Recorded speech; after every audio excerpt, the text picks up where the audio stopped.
دوست بھی بنتا ہے تو وہ گھر کا ہی بنتا ہے۔ حضرات محترم، گھر کا آدمی اگر دوست ہے تو ساری دنیا سے مل جاؤ گے، گھر کا آدمی اگر دشمن ہے تو ساری دنیا سے آ جاؤ گے۔ حضرات محترم، لیکن اللہ نے اللہ کے نبی کو ساری کائنات کا سردار بنا کر بھیجا تھا، ساری کائنات کا مالک و مختار بنا کر بھیجا تھا، ساری کائنات کو اللہ تبارک و تعالیٰ نے حاکم بنا کر بھیجا ہے، ساری کائنات کا سردار بنا کر اللہ تبارک و تعالیٰ نے ہمارے نبی کو بھیجا۔ یہ بات کہی ابو لہب ابو جہل یہ بول اٹھا کہ بس اتنی سے بات یہ بولنے کے لیے، اپنے آپ کو نبی تسلیم کروانے کے لیے، اپنے آپ کو رسول تسلیم کروانے کے لیے ہم لوگوں کو اس جگہ پر بلایا ہے۔ اللہ اکبر کبیرہ۔ ابو لہب نے بددعا دی اللہ کے نبی کو بددعا دی، جو قسم خدا وہ نبی پیارا نبی، ہم اور آپ اس کی کیا تعریف کر سکیں، ہم اور آپ اس کی ذات کے توصیف و تعریف کیا بیان کر سکیں، جس کی تعریف خود رب کائنات قرآن میں کر رہا ہے۔ واپس دیجیے سبحان اللہ، زور سے بولیے سبحان اللہ، جو خود رب کائنات قرآن میں کر رہا ہے، ہم اور آپ اس کی تعریف کیا کر سکیں۔ رب نبی کے چہرے کی تعریف قرآن کر رہا ہے اور قرآن کہہ رہا ہے نبی کی سجدے کی تعریف قرآن کر رہا ہے اور قرآن کہتا ہے واللیل اذا سجا، نبی کی تعریف قرآن کرتا ہے اور قرآن اعلان کر کے قرآن اعلان کر کے کہتا ہے نبی کے ہاتھ ید اللہ فوق ایدیہم، نبی کی گفتار ہمایت تقول من الہوا، نبی کی رفتار سبحان الذی اسرا، نبی کی بشارت کی تعریف خود قرآن کر رہا ہے۔ ما زاغ البصر وما طغى، برادران ملت اسلامیہ، وہ ایک سر سے لے کر پاؤں تک اور ذرہ ذرہ نبی کی تعریف قرآن کر رہا ہے۔ ہماری اور آپ کیا تعریف کریں گے جب ابو لہب نے نبی کو کہا کہ تباہ و برباد ہو جاؤ، اے محمد صرف اسی کام کے لیے ہمیں اس پہاڑ پر بڑھائے ہو۔ اللہ اکبر۔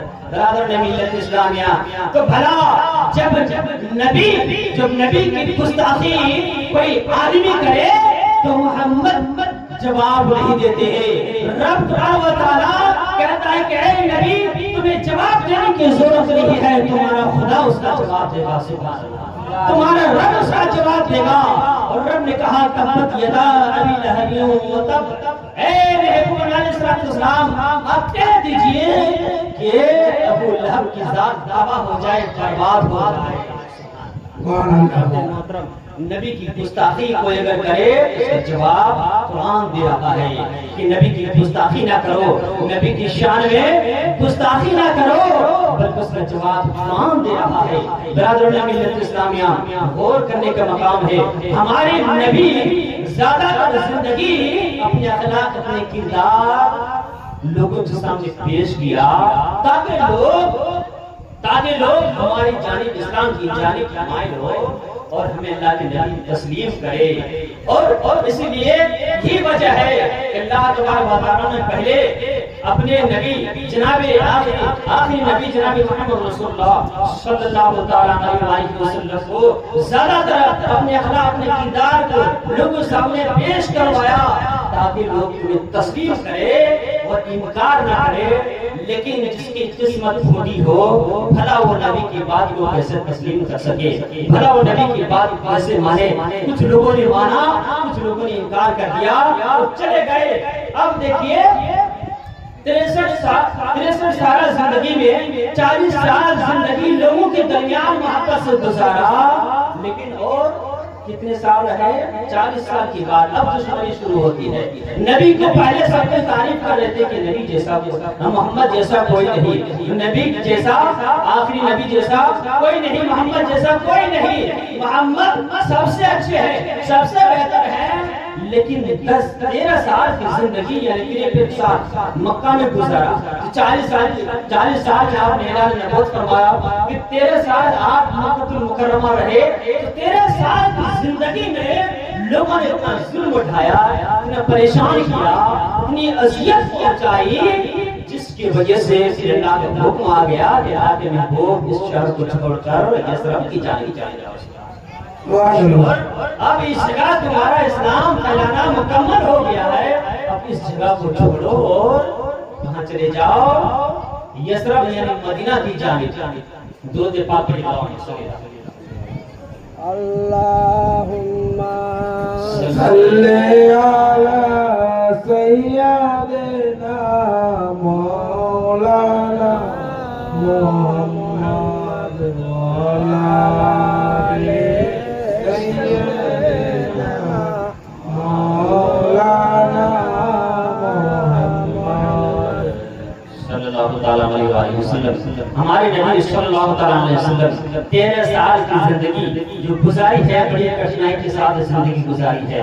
بڑی لوگوں نے ستایا ہے, بڑی لوگوں نے پریشان کیا ہے. تب آخری میں پیارے محبوب علیہ السلام کو حکم آیا کہ اللہ کے نبی صلی اللہ علیہ وسلم اب آپ مکہ شریف کو چھوڑ کر مدینہ شریف کی جانب یثرب کی جانب ہجرت کر جائیے, اس شہر کو چھوڑ دیجیے. اللہ کا حکم آیا, پیارے محبوب علیہ السلام کو جانے کا حکم آیا. لوگ اتنے دشمن ہو گئے, اتنے دشمن ہو گئے کہ پیارے محبوب علیہ السلام جس حجرہ مقدسہ میں آرام فرماتے تھے, لیٹتے تھے, سوتے تھے, لوگوں نے پہرا لگا دیا. کتنے کفاروں نے, ظالموں نے, دشمنوں نے پہرا لگا دیا, سپاہی کھڑا کر دیا, گارڈ کھڑا کر دیا کہ اللہ کے نبی جب نکلے تو انہیں قتل کر دو, انہیں مار ڈالو, اس روم سے حجرے سے باہر نہیں جانے دینا. برادر ملت اسلامیہ, اللہ کے نبی صلی اللہ علیہ وسلم کو پتا چل گیا, معلوم ہو گیا کہ آج اللہ کا حکم آ گیا ہے, آج رات میں جانا ہے. سارے لوگوں نے پہرا لگا دیا, کفاروں کا روم کے باہر, حجرے کے باہر گھیر لیا ہے, گھیرا بندی کر دیا ہے. ان لوگوں نے اٹیک کر دیا ہے. پیارے محبوب علیہ السلام کے پاس جتنی امانت داری تھی, جتنے پیسے تھے, جتنے سونے چاندی, جتنے رقم تھے, اللہ کے نبی صلی اللہ علیہ وسلم نے حضرت علی کو بلا کر فرمایا کہ علی آج رات میں اس جگہ سے ہجرت کر کے یثرب کی جانب جاؤں گا. یہ امانتیں میں تمہارے سپرد کرتا ہوں. جن کے امانت آپ کے پاس موجود تھے, آپ نے سب کا نام بتا دیا, سب کا ایڈریس بتا دیا اور حضرت علی کو سونپ دیا اور کہا کہ میں بستر پر آج نہیں لیٹوں گا. اے علی آج تجھے لیٹنا ہوگا اور صبح اٹھ کر تم بھی میرے پیچھے پیچھے آ جانا. واپس بولیے سبحان اللہ. اے علی صبح اٹھ کر میرے پیچھے پیچھے آ جانا. رات کے حصے میں اٹھ کر باہر چلا جاؤں گا, لیکن اللہ تبارک و تعالیٰ کا کمال دیکھیے اور پیارے محبوب علیہ السلام کا جزا دیکھیے. رب تبارک و تعالیٰ نے اللہ کے نبی کو اتنی بڑی شان عطا فرمائی, کتنا بڑا مقام عطا فرمایا. اللہ کے نبی صلی اللہ علیہ وسلم کو کتنا بڑا رتبہ عطا فرمایا, کتنی بڑی فضیلت فرمائی. پیارے محبوب علیہ السلام حضرت نبی کو بلا کر اپنے بستر پر لیٹا دیتے ہیں اور آپ باہر نکلتے ہیں. باہر نکل کر ایک مٹھی زمین سے کنکری یعنی دھول مٹی اٹھاتے ہیں اور اٹھا کر اللہ کا حکم ہوتا ہے. اللہ کے نبی صلی اللہ علیہ وسلم کے مقدس بارگاہ میں آیت کریمہ نازل ہوتی ہے, وما رمیت اذ رمیت ولکن اللہ رمی. اے محبوب علیہ السلام, آپ ایک مٹھی کنکر زمین سے مٹی اٹھائیے اور کفاروں کی جانب پھینک دیجئے اور پھر آپ آرام سے چلے جائیے. سبحان اللہ. پہرا لگا ہوا ہے, سپاہی موجود ہے. اللہ کے نبی صلی اللہ علیہ وسلم زمین سے مٹی اٹھاتے ہیں, کنکری اٹھاتے ہیں. وما رمیت اذ رمیت ولکن اللہ رمی پڑھ کر مٹھی میں دم کر دیتے ہیں اور کفار کی جانب پھینک دیتے ہیں. جس کے پاس آنکھیں موجود ہیں, روشنی ہے, دیکھ تو رہے ہیں, لیکن اس کے باوجود بھی اللہ کے نبی کی نظروں سے اوجھل ہو جاتے ہیں. اس کے بعد اللہ کے نبی ان کے نظروں سے غائب ہو جاتے ہیں. سارے لوگ, سارے کفار اندھے ہو جاتے ہیں. اپنی اپنی جگہ پر وہ ہتھیار لے کر, تلوار لے کر اور کھڑے ہو جاتے ہیں, لیکن اللہ کے نبی دھیرے سے نکل جاتے ہیں, کسی کو پتہ بھی نہیں ہوتا ہے. اسی کو قرآن میں کہہ رہا ہے, قرآن میں کہا ہے, رب نے اعلان فرمایا ہے, اے محبوب وہ پھینکنا تمہارا پھینکنا نہیں ہے بلکہ میرا پھینکنا ہے. وہ جو کنکری تم نے جو زمین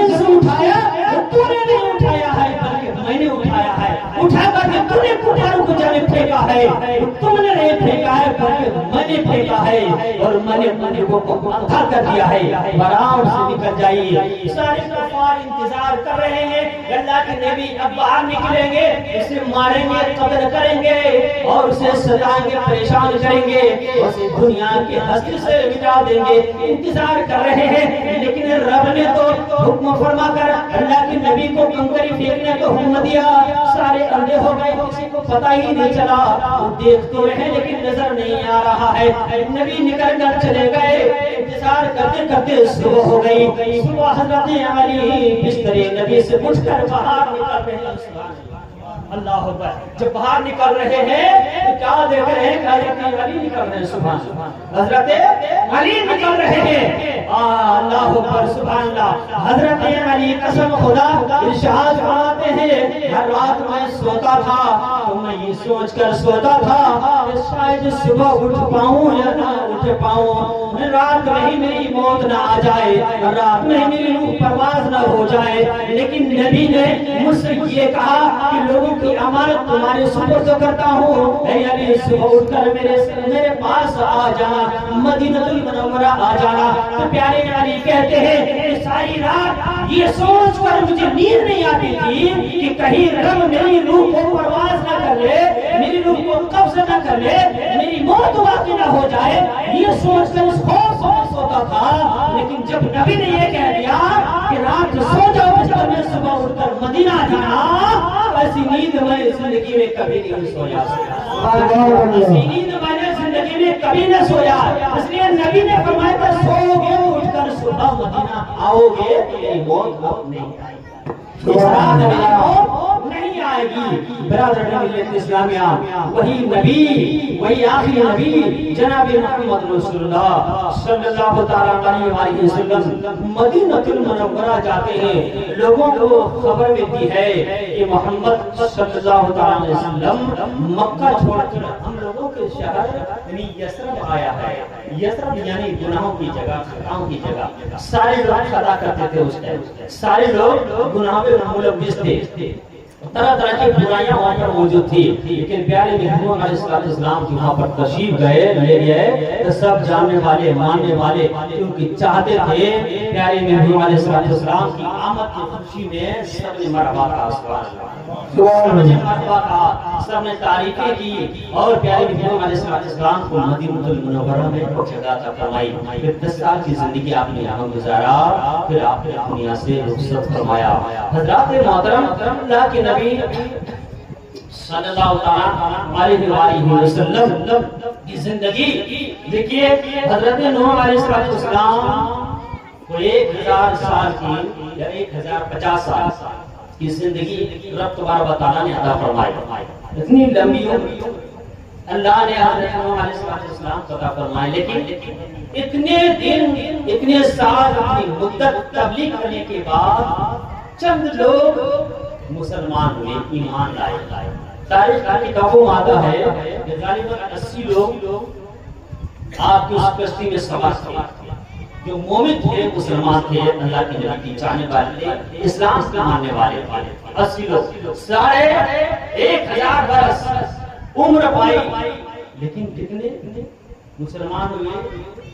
80 لوگ، جو اپنی فیملی کے ساتھ سب ملا 80 لوگ۔ برادران ملت اسلامیہ، لیکن اللہ کے نبی صلی اللہ علیہ وسلم کو اللہ تبارک و تعالیٰ نے وہ مرتبہ مقام عطا فرمایا کہ عمر 63 سال کی زندگی میں آپ نے اسلام کو ساری دنیا میں پھیلا دیا، اسلام کو ساری دنیا میں پہنچا دیا۔ آج دنیا کا کوئی کونا ایسا باقی نہیں جہاں اسلام کو ماننے والا نہ ہو، جہاں اسلام کا چاہنے والا نہ ہو، جو شریعت کے مصطفیٰ پر چلنے والا نہ ہو۔ برادران ملت اسلامیہ، غور کرنے کا مقام ہے۔ اعلیٰ حضرت امام احمد رضا خان علیہ رحمت رضوان، اللہ کے نبی صلی اللہ علیہ وسلم کی شان بیان کرتے ہوئے آپ کلام لکھتے ہیں، آپ اپنے قلم سے تحریر فرماتے ہیں، حاجیو آو شہنشاہ کا روزہ دیکھو، آپ بس اسمان لگو، حاجیو آو شہنشاہ کا روزہ دیکھو، کعبہ کو دیکھ چکے کعبے کا کعبہ دیکھو، کعبہ کو دیکھ چکے کعبے کا کعبہ دیکھو، بس اس شعر کی میں تھوڑی سی تشریح کر دوں کہ اعلیٰ حضرت امام احمد رضا خان خلیل رضوان نے اس شعر میں کہا کہ حاجیو آؤ شہنشاہ کا روزہ دیکھو. شہنشاہ کا روزہ مطلب ہمارے نبی، تمام نبیوں کے نبی، آخری نبی جناب محمد رسول اللہ صلی اللہ علیہ وسلم کا روزہ دیکھو. حاجیو آؤ شہنشاہ کا روزہ دیکھو. کعبہ تو دیکھ چکے، کعبے کا کعبہ دیکھو. کعبہ تو دیکھ چکے ہو، کعبے کا کعبہ دیکھو. اس کا مطلب کیا ہے؟ ذرا اس کا مطلب میں اپنے آسان لفظوں میں، آسان بھاشا میں آپ کو سمجھا دوں کہ کعبے کا کعبہ کا مطلب کیا ہے. برادر ملت اسلامیہ، اللہ تبارک و تعالیٰ نے اس گھر کو، کعبہ شریف کو کب بنایا؟ ذرا دیکھیں. اللہ تبارک و تعالیٰ نے فرشتوں سے ارشاد فرمایا، اے فرشتوں، میں آدم علیہ السلام کو اپنا خلیفہ بنا رہا ہوں. آدم علیہ السلام کو اپنا خلیفہ بنا رہا ہوں. تو فرشتوں نے کہا، یہ میرے پروردگار عالم، خلیفہ ان کو بنانے کی کیا ضرورت ہے؟ ہم تیری تصویر تحلیل بیان کرتے ہیں جس کا ذکر قرآن میں، سبحان اللہ، جس کا ذکر قرآن میں موجود ہے. کیا ہم تیری تصویر تحلیل بیان نہیں کرتے؟ کیا ہم تیری کبریائی بیان نہیں کرتے؟ کہ آدم کو خلیفہ بنائے گا؟ اللہ تعالیٰ قہر و جلال میں آیا، اللہ قہر و جلال میں آیا. فرشتے خوف سے کانپنے لگے، ٹھکرانے لگے اور عرش اعظم کا طواف کرنے لگے. واپس بولی سبحان اللہ کا طواف کرنے لگے. وہ عرش اعظم جس کے اندر قندیل میں، قندیل کے اندر نورانی یعنی محمد صلی اللہ علیہ وسلم کا نور موجود تھا. اس عرش اعظم کے اندر قندیل میں پیارے محمد علیہ السلام کا نور موجود تھا، جو رب نے اپنے نور سے پیدا فرمایا. اپنے نور کے حصے سے اللہ کے نبی کے نور کو پیدا فرمایا. عرش اعظم نے قندیل میں رکھا لٹکا کر. جس قندیل کے اندر وہ نور موجود تھا، وہ نور جو محبوب کا نور تھا، وہ نور اللہ تبارک و تعالیٰ کی تصویر تحلیل بیان کر رہا تھا. سبحان اللہ. کی کتابوں میں آتا ہے کہ رب تبارک و تعالیٰ کا 1000 نام ہے. کتنا نام ہے؟ 1000 نام ہے. 300 نام توریت میں، 300 نام زبور میں، 300 نام انجیل میں اور 99 نام قرآن میں موجود ہے. اور ایک نام صرف رب کو معلوم ہے، اس کے علاوہ کسی کو پتہ نہیں. وہ کیا نام ہے وہ رب ہی جانے.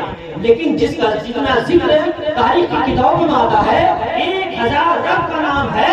300 توریت، 300 زبور اور 300 انجیل میں موجود ہے اور 99 نام قرآن میں موجود ہے. اور ایک نام صرف رب کو معلوم ہے، کسی کو معلوم نہیں ہے. حضرات محترم، تو 999 نام جو کتابوں میں موجود ہے، وہ محبوب علیہ السلام کے عرش اعظم کے اندر قندیل میں وہ نور موجود تھا. وہ ذکر کر رہا تھا. سبحان اللہ. وہ ذکر کر رہا اللہ کے اللہ تعالیٰ کے نام کا ذکر کر رہا تھا. برادران ملت اسلامیہ، جب اللہ تبارک و تعالیٰ نے کہا کہ میں آدم کو خلیفہ بناؤں گا، تو فرشتوں نے اعتراض کیا، سوال کیا. اللہ تبارک و تعالیٰ قہر و جلال میں آیا. فرشتے کانپنے لگے، تھرانے لگے کہ اب ہمارا کیا ہوگا. تو اسی عرش اعظم کا وہ طواف کرنے لگے. کیا کرنے لگے؟ وہ فرشتے عرش اعظم کا طواف کرنے لگے. 7 مرتبہ عرش اعظم کا طواف کیا، جس عرش اعظم کے اندر موجود ہمارے نبی کا نور. سبحان اللہ. طواف کرنے لگے. رب کو یہ فرشتوں کا طواف کرنا اتنا پسند آیا، اتنا پسند آیا. اللہ تبارک و تعالیٰ کو فرمایا کہ فرشتوں میں نے تمہیں نظر انداز کر دیا. رب راضی ہو گیا اور فرشتوں کو نظر انداز کروا دیا اور کہا کہ فرشتوں جاؤ اسی عرش اعظم کے بالکل سیم ٹو سیم نیچے زمین پر کعبہ بناؤ. جیسے کہ تم لوگوں نے میرے ساتھ پر اعتراض کیا اور میں ناراض ہو گیا، پھر عرش اعظم کا تم لوگوں نے طواف کیا اور طواف کرنا مجھے اتنا پسند آیا کہ میں تم لوگوں سے راضی ہو گیا. ایسا ہی زمین پر ایک گھر بناؤ جس کا نام کعبہ ہوگا، جس کا نام بیت اللہ ہوگا، جو میرا گھر ہوگا. دنیا میں میرے نبی نبی کے چاہنے والے اگر خطا کریں گے، گناہ کریں گے اور وہ دولت مند ہوں گے، دونوں تو میں انہیں نوازوں گا، پھر وہ خطا کریں گے، غلطی کریں گے تو یہ خانہ کعبہ کا وہ زیارت کرنے کے لیے آئیں گے، میں ان کی زیارت کرنے کا حکم دوں گا، پھر وہ خانہ کعبہ کا طواف کریں گے، جیسے میں تم لوگوں کو نظر انداز کر دیا ایسا ہی خانہ کعبہ کا جب وہ طواف کریں گے، زیارت کریں گے، اس کو چومیں گے تو میں اپنے بندوں کے خطاؤں کو بھی معاف کر دوں گا، ان کے خطاؤں کو بھی معاف کر دوں گا۔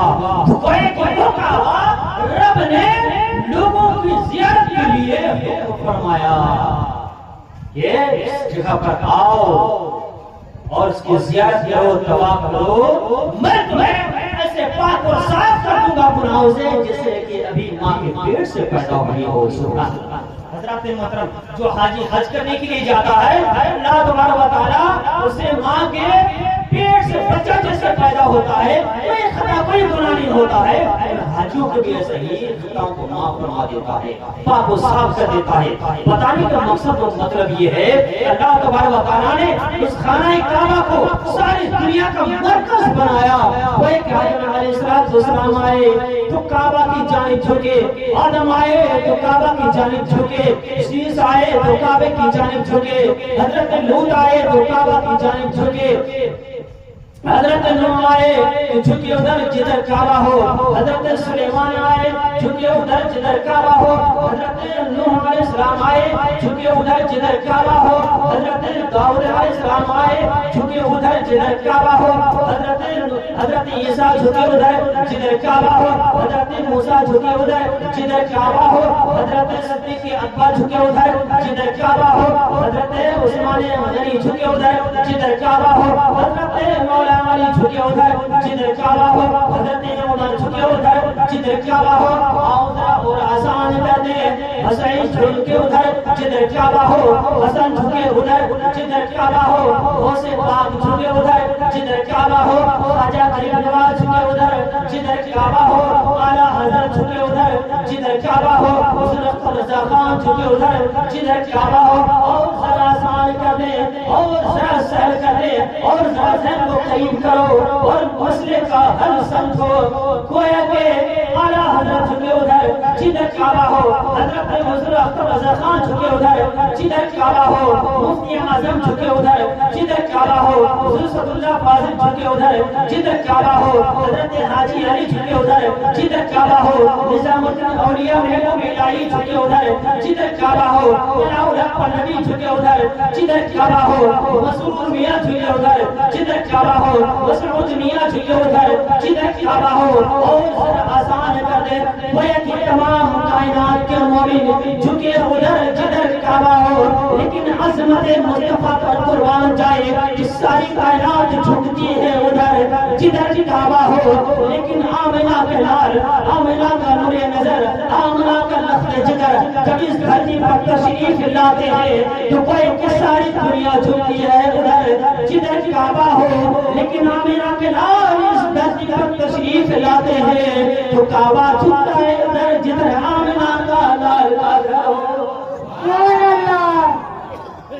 حضرات محترم، غور کرنے کا مقام ہے اللہ تبارک و تعالی حضرت عبد المطلب رضی اللہ تعالی عنہ مکہ المکرمہ میں موجود ہے، کعبہ شریف کا حج کرنے کے لیے گئے ہوئے ہیں، اچانک دیکھتے ہیں کعبہ شریف جھوک رہا ہے، کبھی دائیں کبھی بائیں ہل ڈول رہا ہے اور آمنہ کے گھر کی جانب جھوک رہا ہے۔ سارے کعبہ شریف کے حج کرنے والے حاجی یہ منظر دیکھ رہے ہیں، آج تک میں نے پتھروں کو ہلتے ہوئے نہیں دیکھا ہے، آج تک میں نے کعبہ شریف کو جوڑتے ہوئے نہیں دیکھا ہے، حرکت کرتے ہوئے نہیں دیکھا ہے، لیکن آج یہ کعبہ کیوں حرکت کر رہا ہے، آج یہ کعبہ کیوں جھوک رہا ہے؟ قسم خدا لوگ غور سے دیکھ رہے ہیں، آنکھیں آگے بڑھ کر دیکھ رہے ہیں کہ آخر دھرتی ہل رہی ہے یا معاملہ کیا ہو رہا ہے، سلسلہ آ رہا ہے کہ اور کوئی معاملہ ہے، کعبہ شریف ہل رہے جھک رہے ہیں۔ برادران ملت اسلامیہ، جیسے حضرت عبد المطلب آپ کی دادا جان کعبہ شریف کا حج کر رہے ہیں، دیکھ رہے ہیں کہ کعبہ ہل ڈول رہا ہے، آمنہ کی گھر کی جانب جھک رہا ہے۔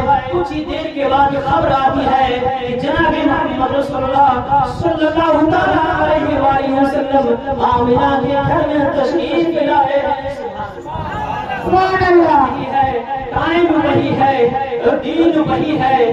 برادر ملت اسلامیہ، ساری چیزوں کو ملاتے ہیں تو مل جاتا ہے۔ جس وقت محمد دھرتی پر تشریف لائے، کعبہ ان کے گھر کی جانب جھک رہا ہے۔ سبحان اللہ۔ برادران ملت اسلامیہ، غور کرنے کا مقام ہے۔ اللہ تبارک و تعالیٰ نے اللہ کے محبوب صلی اللہ علیہ وسلم کو وہ مرتبہ مقام عطا فرمایا ہے۔ پیارے نبی علیہ السلام کو اللہ تبارک و تعالیٰ نے مالک کل بنا کر دنیا میں بھیجا ہے۔ سبحان اللہ۔ تصرفات آپ کو عطا فرمایا ہے، علم غیب آپ کو عطا فرمایا ہے۔ اللہ تبارک و تعالیٰ نے زمین کے مالک، آسمان کے مالک، درندوں کے مالک، ساری چیزوں کو مالک، سارے خزانوں کو مالک آپ کو بنا کر دنیا میں بھیجا ہے۔ سارے نبیوں سے زیادہ افضل بنا کر بھیجا ہے۔ سارے نبیوں کی خوبیاں آپ کے اندر اللہ تبارک و تعالیٰ نے جمع فرما دیا ہے۔ برادران ملت اسلامیہ، غور کرنے کا مقام ہے۔ حضرات محترم، ایک حدیث پاک جو سارے لوگوں کو معلوم ہے اور میں اکرام کی زبان سے سنتے رہتے ہیں، بس میں پیش کر دوں، اپنے گفتگو کو سمیٹ لو۔ اللہ تبارک و تعالیٰ نے ہمارے نبی، آخری نبی جناب محمد رسول اللہ صلی اللہ علیہ وسلم کو علم غیب بھی عطا فرمائے۔ جو وہابی لوگ انکار کرتے ہیں ہمارے نبی کو علم غیب نہیں، کیا کہتے ہیں؟ ہمارے نبی کو علم غیب نہیں، وہ کچھ نہیں جانتے۔ فرمایا اللہ استغفر اللہ، نہ جانے کتابوں میں کیا کیا لکھ دیتے ہیں اور کیا کیا لکھا ہوا ہے۔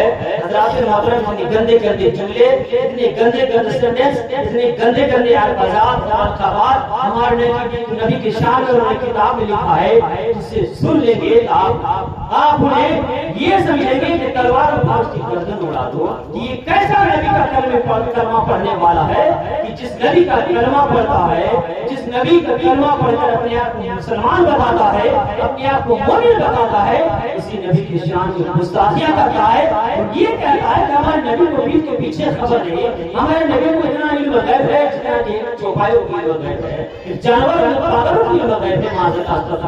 حضرات محترم، ہمارے نبی کو اللہ تبارک و تعالیٰ نے علم غیب عطا فرمایا۔ علم غیب آپ کو اللہ تبارک و تعالیٰ نے دیا، جس کا مشہور حدیث پاک یہ ہے کہ ابو جہل نبی کی آزمائش کے لیے کہ نبی علم غیب جانتے ہیں یا نہیں، کیا کرتے ہیں؟ مٹھی میں ایک کنکری لیتے ہیں اور چلے جاتے ہیں۔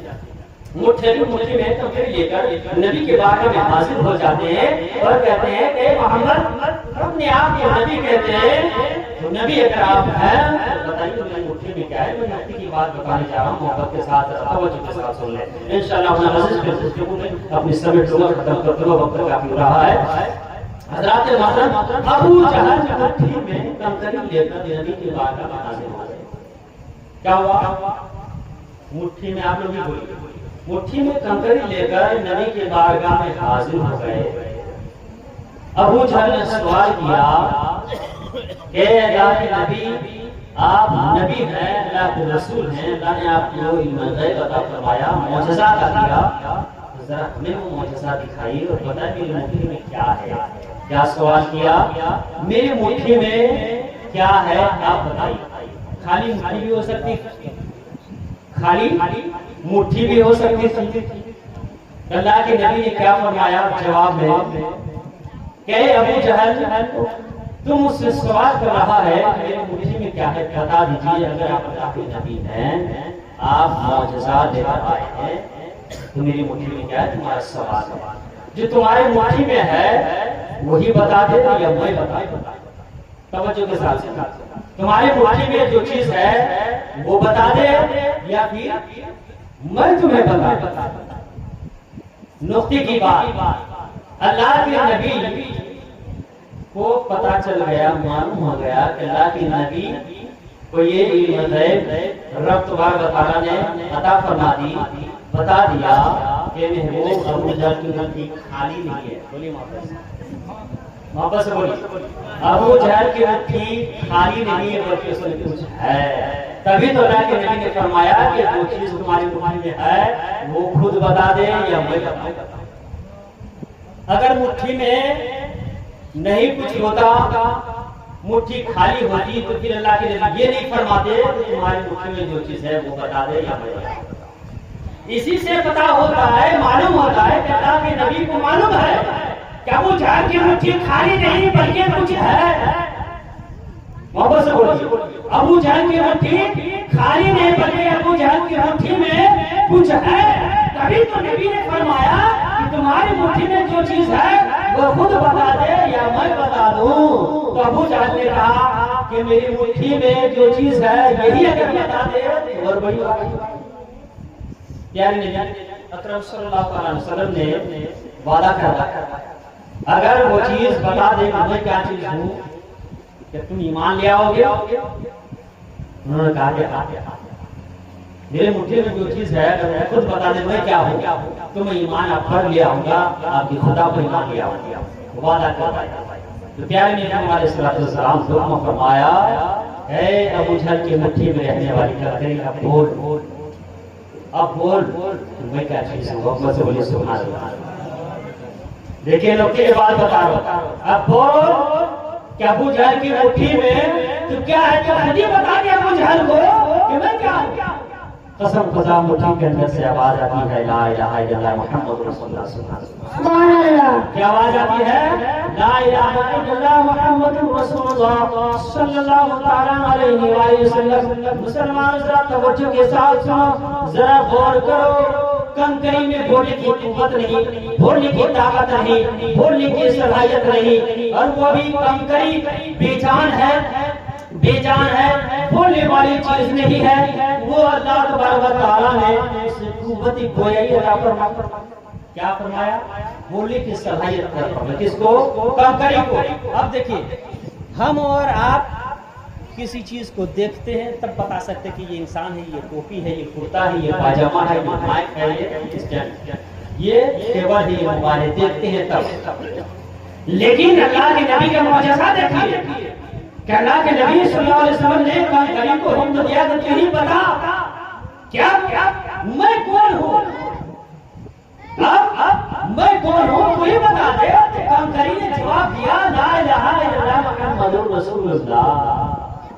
کس کا کلمہ پڑھا؟ مولا سے بولی سبحان اللہ. ذرا توجہ کے ساتھ سنیں. کلمہ کس کا پڑھا؟ ہمارے نبی کا. کلمہ کس کا پڑھا؟ ہمارے نبی کا. اللہ تبارک و تعالیٰ نے ہمارے نبی کو مرتبہ مقام عطا فرمایا, وہ معجزہ عطا فرمایا. اللہ کے نبی صلی اللہ علیہ وسلم نے جیسے ہی حکم فرمایا اے ابو جہل کی مٹھی میں جو چیز ہے یہی بتا دے ابو جہل کو میں کیا چیز ہو. کنکری نے کلمہ پڑھا لا الہ الا اللہ محمد رسول اللہ. اور کنکری مٹھی کے اندر موجود ہے, مٹھی بند ہے. کنکری سامنے والے کو دیکھ نہ رہی ہے, سامنے والے کو پہچان نہ رہی ہے. وہ کنکری سامنے والے کو دیکھ نہ رہی ہے بلکہ مٹھی کے اندر بند ہے, مٹھی کھلی بھی نہیں ہے. اگر کھلی رہتی تو پتہ چلتا کہ کنکری دیکھ رہی کہ ہمارے نبی آگے نبی کھڑے. توجہ کے ساتھ سننے کی بات بتا رہا ہوں. کنکری دیکھ لیتی, مٹھی کھلی رہتی تو کنکری دیکھ لیتی کہ ہمارے نبی کھڑے ہیں, اسی کا کلمہ پڑھو. لیکن کنکری بند ہے ابو جہل کے مٹھی میں, تو پھر اس کنکری نے نبی کو پہچانا کیسے؟ محبت سے بولی سبحان اللہ. سبحان اللہ. ہمارے نبی کو پہچانا کیسے کہ سامنے محمد نبی کھڑا ہے. کنکری چاہتی کا کلمہ آدم کا بھی پڑھ سکتی تھی کہ آدم صفی اللہ, لا الہ الا آدم صفی اللہ. کلمہ حضرت نوح کا بھی پڑھ سکتی تھی لا الہ الا اللہ حضرت نوح اللہ, حضرت نوح برادران ملت اسلامیہ. وہ ایک کلمہ وہ کنکری چاہتی حضرت عیسیٰ کی بھی کلمہ پڑھ سکتی تھی. وہ کنکری چاہتی حضرت سلیمان کی بھی کلمہ پڑھ سکتی تھی. حضرت چاہتی وہ کنکری چاہتی تو کوئی اتنے نبی آئے کسی نبی کا بھی وہ کلمہ پڑھ کر سنا سکتی تھی. لیکن اس مٹھی میں بند کنکری نے کسی اور نبی کا کلمہ پڑھا, آدم کا کلمہ نہ پڑھا, حضرت شیس کا کلمہ نہیں پڑھا, حضرت نوح کا کلمہ نہ پڑھا, حضرت حضرت سلیمان کا کلمہ نہ پڑھا، حضرت داؤد کا کلمہ نہ پڑھا، حضرت عیسیٰ کا کلمہ پڑھا، حضرت موسیٰ کا کلمہ نہ پڑھا، بلکہ کسی نبی کا کلمہ نہ پڑھا، بلکہ کلمہ پڑھا تو ہمارے نبی کا کلمہ پڑھا، اس نبی کو بھی اللہ تبارک و تعالیٰ نے علم عطا فرما دیا، اس کنکری کو بھی اللہ تبارک و تعالیٰ نے علم غیب عطا فرمایا۔ ذرا توجہ کے ساتھ سنیں، اس کنکری میں سب سے پہلے جان کیا بے جان تھی، سب سے پہلے جان ڈالی گئی، بھولنے کی صلاحیت عطا کر دی گئی، اور بھولنے کی صلاحیت کے ساتھ ساتھ علم غیب بھی عطا کر دیا۔ سبحان اللہ۔ ورنہ آنکھ بند کر کے کیا بتا سکتے ہیں کہ فلاں جگہ کیا ہو رہا ہے، میرے پیچھے کیا ہے؟ بتا سکتے ہیں آپ؟ کوئی بھی بتا سکتا ہے؟ نہیں بتا سکتا ہے۔ لیکن بے جان کنکری ابو جہل کی مٹھی میں بند ہے، نبی سامنے کھڑے ہیں، دیکھ رہی ہے، لیکن پھر بھی وہ کلمہ ہمارے نبی کا پڑھ رہی ہے۔ کلمہ ہمارے نبی کا پڑھ رہی ہے۔ بتاؤ ہمارے نبی کا معجزہ کہیں تو کیا ہے؟ رب نے پہلے اس کنکری کے اندر جان ڈالی، جان ڈالنے کے ساتھ ساتھ اسے دیکھنے کی صلاحیت عطا فرمائی، دیکھنے کی صلاحیت عطا فرمانے کے ساتھ ساتھ بولنے کی قوت عطا فرمائی، بولنے کی قوت عطا فرمانے کے ساتھ ساتھ علم عطا فرمایا۔ پھر ایسا ویسا علم نہیں کہ دیکھ کر وہ بتائے، ایسا علم عطا فرمایا اس کنکری کو کہ دیکھے ابو جہل کی مٹھی کے اندر ہی سامنے کون کھڑا ہے۔ کلمہ اس کنکری نے پڑھ کر بتا دیا کہ سامنے نوح نے کھڑا ہے، سامنے آدم نے کھڑا ہے، سامنے ابراہیم نے کھڑا ہے، سامنے اسماعیل نے کھڑا ہے، سامنے حضرت اسحاق نے کھڑا ہے، سامنے موسیٰ نے کھڑا ہے، سامنے عیسیٰ نے کھڑا ہے، بلکہ سامنے آخری نبی جناب محمد رسول اللہ، بلکہ سامنے آخری نبی جناب محمد رسول اللہ کھڑا ہے۔ سبحان اللہ۔ حضرات محترم، قسم خدا ایسا کیوں ہوا؟ ذرا دیکھیں، ایسا اسی لیے ہوا کہ نبی کی نظر رحمت اس کنکری پر پڑی۔ محمد صلی اللہ علیہ وسلم، نبی کی نظر رحمت اس کنکری پر پڑی تو نظر رحمت میں طاقت اور قوت ہے کہ بے جان کی جان آ گئی، اس میں علم نہیں تھا، علم آ گیا، دیکھنے کی صلاحیت نہیں تھی، دیکھنے کی صلاحیت پیدا ہو گئی، بولنے کی قوت نہیں تھی، بولنے کی قوت عطا فرما گئی۔ گویا کہ نظر رحمت نے جان ڈالی، نظر رحمت نے بولنے کی صلاحیت عطا فرمائی، اس نظر رحمت نے سننے کی قوت عطا فرمائی، اس نظر رحمت نے دیکھنے کی قوت عطا فرما دی۔ تو بے جان کنکری نے کلمہ ہمارے نبی کا پڑھ دیا، بے جان کنکری میں جان آ گئی، بے جان کنکری میں بولنے کی صلاحیت پیدا ہو گئی، بے جان کنکری میں علم غیب آ گیا۔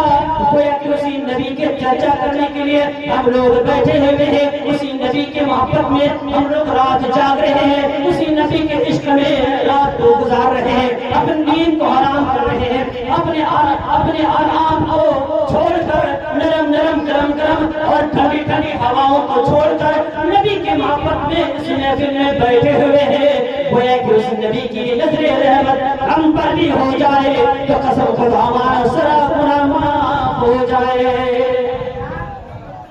ہماری ساری خطائیں معاف ہو جائے اور ہم جہنم کے بجائے جنت میں چلے جائے۔ رب کے بارگاہ میں میں دعا کرتا ہوں، جتنی عقیدت و محبت کے ساتھ جتنے لوگ اس محفل میں آئے ہوئے ہیں، اے مولا تیرا وعدہ ہے کہ جو میرے نبی کے محفل میں آتا ہے اور میرے ذکر کرتا ہے اور میری تعریف و توصیف بیان کرتا ہے، رب کا وعدہ ہے کہ جو اس محفل میں آتا ہے اس کے گناہ کو معاف فرما دیتا ہے۔ یا اللہ تیری بارگاہ میں دعا ہے کہ جن حضرات نے دامے دل میں سوچ جس اعتبار سے حصہ لیا ہے، اے میرے مولا ہم سب کے گناہ کو تو معاف فرما دے۔ جن لوگوں نے اپنی نیند کو حرام کر کے تیرے نبی کی محبت میں جاگ رہے ہیں، مولا اس کی آنکھوں میں روشنی عطا فرما دے۔ یہ مولا جو نرم بستروں کو چھوڑ کر ٹھنڈی ہواؤں کو چھوڑ کر گرم ہوا کھا رہے ہیں اور بیٹھ کر پریشان ہو کر تیرے نبی کے محبت میں بیٹھے ہوئے ہیں، مولا ایسا ہی تو جنت میں اس سے بھی خوبصورت جگہ عطا کر دینا۔ آمین۔ مولا تعالی ہم سب کو عمل خیر کی توفیق عطا فرمائے، صوم و صلات کا پابند فرمائے۔ مولا تعالیٰ کا خصوص ہمارے سیکنڈ بھائی اور نوجوان ساتھیوں نے مل کر اس محفل کو سجایا ہے. ہماری ماں بہنوں نے اگر حصہ لیا ہے اس اعتبار سے میں دعا کرتا ہوں کہ مولا تعالیٰ ان لوگوں کی ساری پریشانی دور کر دے, ان لوگوں کی عمر میں برکت عطا فرمائے. مولا تعالیٰ ان لوگوں کے ایمان اور عقیدے کی سلامتی عطا فرمائے, تمام ضلالت و گمراہی سے بچائے, بد عقیدوں سے بد مذہبوں سے بچائے. جب تک زندگی رہے نبی کی محبت میں زندگی بسر ہوتی رہے, اور جب موت آئے نبی کی محبت میں موت آئے. ایمان کے اللہ تبارک و تعالیٰ سب کی حفاظت فرمائے. جو بھی خطائیں غلطی ہوئی ہو توبہ کرتا ہوں, سب مل کر توبہ پڑھ لیں. استغفر اللہ ربی من کل ذنب واتوب الیہ. اشہد لا الہ الا اللہ وحدہ لا شریک لہ واشہد ان محمدا عبدہ ورسولہ وآخر دعوانا ان الحمد للہ رب العالمین. السلام علیکم ورحمۃ اللہ وبرکاتہ. کڑے دل سے سلام.